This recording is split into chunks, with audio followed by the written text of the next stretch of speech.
헛똑똑 잡학 아카이브 10분이면 구조가 보입니다. 여러분, 혹시 이런 생각 해보신 적 없으세요? 왜 어떤 회사는 세운 지 얼마 안 된 것 같은데 갑자기 매출이 막 수천억 원씩 나오는 걸까? 또 왜 큰 기업들 돈은 꼭 그 가족들 안에서만 뱅뱅 도는 것처럼 보일까? 하고요. 오늘은요, 이건 나쁘다, 저건 좋다 이런 감정적인 접근 대신에 돈이 실제로 어떻게 흘러가는지 그 지도를 한번 그려보려고 합니다.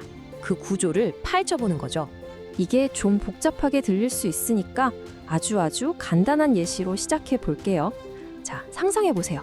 여러분이 지금 동네에서 제일 잘 나가는 치킨집 사장님입니다. 장사가 너무 잘 돼서 이제 배달도 해야 하고 홍보도 해야 하고 가게도 넓혀야 해요. 그래서 배달은 아들이 세운 회사에 맡기고 전단지 돌리고 마케팅하는 건 사촌 회사한테, 그리고 가게 인테리어는 누나가 하는 회사에 싹 맡기는 겁니다. 어때요? 사업에 필요한 일들이 전부 가족 손안으로 들어왔죠? 언뜻 보면 가족끼리 믿고 맡기니까 일도 빨리 되고 효율적인 경영처럼 보일 수 있어요. 근데 만약에 아들 회사가 다른 배달업체보다 배달료를 더 비싸게 받는데도 계속 일감을 준다면 어떨까요? 바로 여기서 아주 중요한 질문이 생기는 겁니다. 이게 과연 똑똑한 전략일까요? 아니면 사실상 불공정한 특혜, 일종의 짜고 치는 판일까요? 그래서 오늘 저희는 이건 좋은 거다, 저건 나쁘다 이런 판단은 잠시 접어두려고 합니다. 그 대신에 돈이 어떻게 흘러가는지 그 지도만 차분히 따라가 보면서 그 안에 숨어있는 진짜 구조가 뭔지 파악해 보겠습니다. 자, 그럼 첫 번째 장으로 한번 들어가 볼까요? 애초에 내부 거래라는 건 대체 왜 있는 걸까요? 먼저 오해부터 하나 풀고 가야 하는데요. 모든 내부 거래가 문제되는 건 절대 아닙니다. 생각해보세요. 아주 큰 기업은 사실상 작은 나라나 마찬가지거든요. 그런데 부품 하나 구할 때마다, 물류 맡길 때마다, IT 서비스 하나 받을 때마다 매번 외부 업체랑 계약하면 속도도 느려지고 우리 회사만의 중요한 기술이 밖으로 새어나갈 위험도 커지잖아요. 그러니까 효율성이나 안정성을 위해서 그룹 내 계열사를 활용하는 건 어떻게 보면 굉장히 합리적인 전략일 수 있다는 거죠.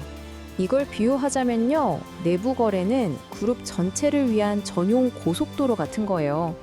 바깥에 있는 복잡한 신호등이나 교통체증 없이 필요한 자원이나 서비스를 계열사끼리 아주 빠르고 매끄럽게 주고받는 통로인 셈이죠. 네, 그런데 바로 여기서부터 문제가 생기기 시작합니다.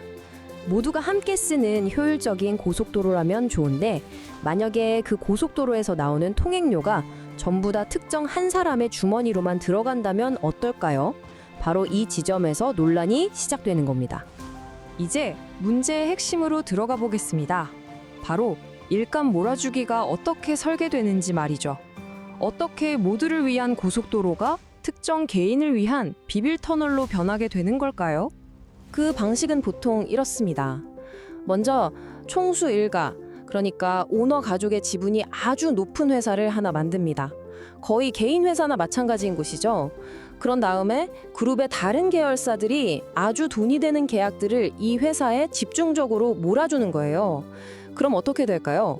당연히 이 회사는 가만히 앉아서 엄청난 매출과 이익을 올리게 되고 회사 가치는 그야말로 수직 상승하겠죠.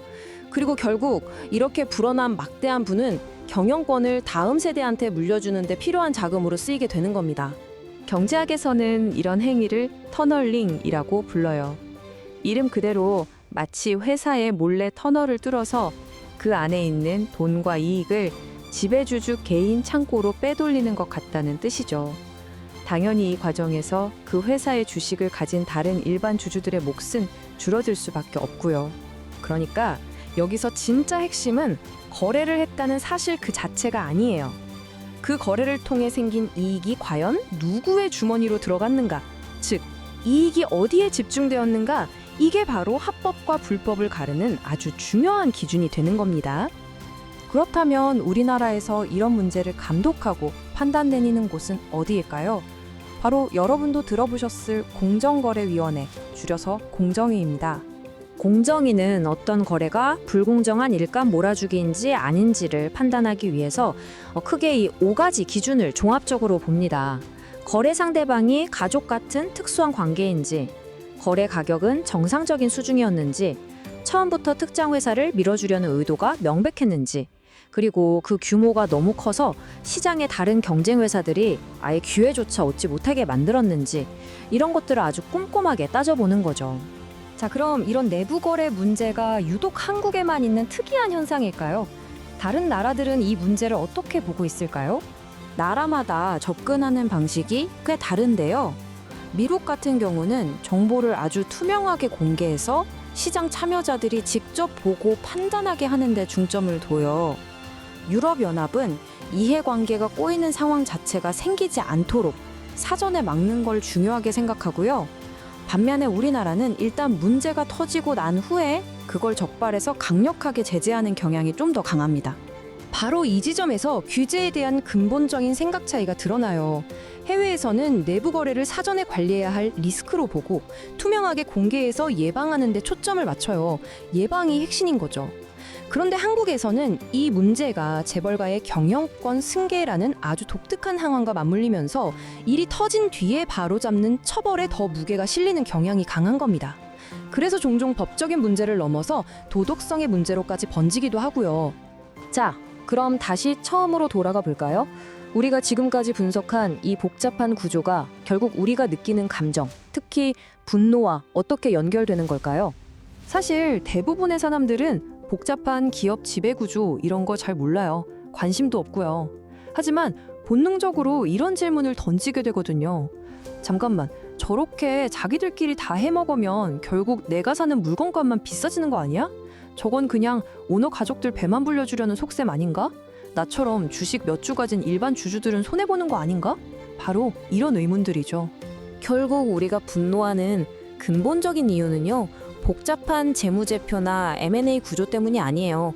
그냥 딱 한마디, 기울어진 운동장 때문입니다. 이건 공정하지 않잖아 하는 그 느낌. 애초에 출발선 자체가 다르다는 그 인식이 이 문제에 대한 핵심 감정인 셈이죠. 자, 그럼 이제 모든 논의를 종합해서 결론을 내려볼 시간입니다. 과연 내부 거래는 모두를 위한 고속도로일까요? 아니면 특정 소수만을 위한 개인 전용 도로일까요? 보시다시피 똑같은 내부 거래라는 이름이라도 그 성격은 완전히 다를 수 있습니다. 그 목적이 그룹 전체의 효율을 높이는 것이고 정상적인 시장 가격으로 거래하며 그 결과로 얻은 이익이 모든 주주에게 골고루 돌아간다면 그건 고속도로라고 할 수 있겠죠. 하지만 그 목적이 특정 가족의 승계 자금을 마련하는 것이고 시장 가격보다 부풀려진 가격으로 계약하며 그 이익이 특정 개인에게만 집중된다면 그건 명백한 개인 전용 도로가 되는 겁니다. 돈은 절대 사라지지 않는다고 하죠. 단지 한 곳에서 다른 곳으로 흘러갈 뿐입니다. 그리고 우리는 그 돈이 흐르는 길, 그 지도를 따라감으로써 겉으로는 보이지 않던 권력의 진짜 구조를 읽어낼 수 있습니다. 오늘 이 내용을 통해 이제 여러분은 새로운 렌즈를 하나 갖게 되셨을 겁니다. 앞으로 어떤 기업의 수상한 거래 소식을 접하게 될 때 이 세 가지 질문을 한번 던져보세요. 첫째, 공정한 경쟁은 있었는가? 둘째, 거래 가격은 적절했는가? 그리고 마지막 가장 중요한 질문, 그래서 그 이익은 궁극적으로 누구에게 돌아갔는가? 이 질문들이야말로 복잡한 현상의 본질을 꿰뚫어보는 가장 강력한 도구가 되어줄 겁니다. 자팍으로 구조를 기록합니다. 구독해두시면 다음 이야기도 이어집니다.